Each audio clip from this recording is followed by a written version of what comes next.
Hello বন্ধুরা, আমার নাম সানি অ্যান্ড ওয়েলকাম টু বাজি কটেজ। দেখতেই পাচ্ছেন বন্ধুরা, বাজি কটেজে নিয়ে এসেছি নতুন একটা জিনিস। হ্যাঁ বন্ধুরা, এটা হচ্ছে বিটল পোকা।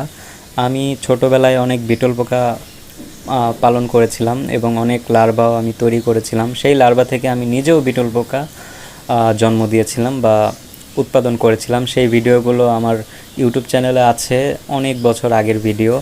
এখন আমি আবার বার্জি কটেজে নতুন করে বিটল পোকার চাষ শুরু করেছি। এখানে আমি 50 পিস মাদার বিটল পোকা সংগ্রহ করেছি এক জায়গা থেকে।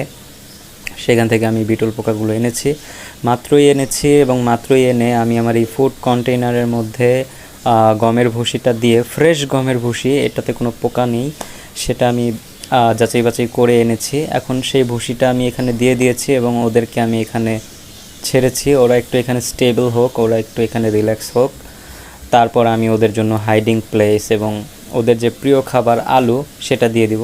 এই যে বন্ধুরা, আমি যদি একটা আঙ্গুল দিয়ে ধরে দেখাই, আসলে আমি এই পোকাগুলো কোনো ভয় পাই না। এই পোকাগুলো আমার কাছে ধরতে খুবই মজাই লাগে। আমি একটা আঙ্গুল দিয়ে ধরে আপনাদেরকে দেখাবো এখনই। ওরা আমাকে একটু ভয় পাচ্ছে। এই যে বন্ধুরা, দেখতেই পাচ্ছেন বলে একটা পোকা নাড়াচাড়া করতেছে। আমি কিন্তু কোনো প্রকারের ভয়, এই পোকাগুলো আমার অভ্যস্ত ধরতে ধরতে, তাই আমার কোনো অসুবিধাও হয় না। এখন আমি এটা দিয়ে যেভাবে আমার নিজের সামনে প্রজেক্টগুলো শুরু করব এবং কি করব না করব সব জানানো হবে।